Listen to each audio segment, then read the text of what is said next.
আমাদের যে 6টা দাবি, এই 6টা দাবি হচ্ছে জুনিয়র ইন্সট্রাক্টর পদে ক্রাফট ইন্সট্রাক্টরদের অবৈধ পদোন্নতির রায় হাইকোর্ট কর্তৃক বাতিল করতে হবে। পাশাপাশি ক্রাফট ইন্সট্রাক্টর পদবি পরিবর্তন এবং মামলার সাথে সংশ্লিষ্টদের স্থায়ীভাবে চাকরিচ্যুত করতে হবে। 2021 সালের রাতের আধারে নিয়োগপ্রাপ্ত ক্রাফট ইন্সট্রাক্টরদের নিয়োগ সম্পূর্ণভাবে বাতিল করতে হবে। 2 নম্বর আমাদের দাবি হলো ডিপ্লোমা ইন ইঞ্জিনিয়ারিং কোর্সে যে কোনো বয়সে ভর্তির সুযোগ বাতিল করতে হবে। সেই সাথে আগামী সেশন থেকে এই ডিপ্লোমা ইন ইঞ্জিনিয়ারিং এ 4 বছর মেয়াদে সম্পূর্ণ কোর্স ইংলিশ করতে হবে।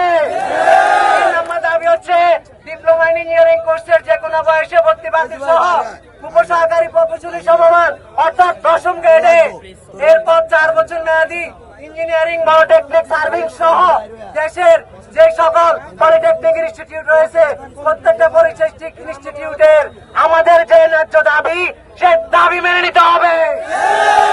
5 নম্বর আমাদের দাবি হচ্ছে কারিগরি শিক্ষা বৈষম্য দুরবস্থা দূর করার পাশাপাশি দক্ষ জনসম্পদ তৈরিতে কারিগরি শিক্ষায় উচ্চ শিক্ষা মন্ত্রণালয় নামে স্বতন্ত্র মন্ত্রণালয় প্রতিষ্ঠা করতে হবে এবং সেই সময়ের মধ্যে কারিগরি শিক্ষা সংস্কার কমিশন গঠন করতে হবে।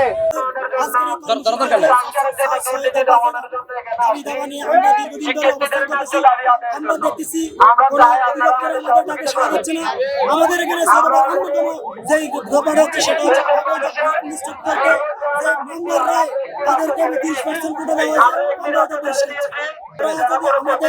আমাদের যদি না মানা হয় আমরা অসহ্য জায়গাতে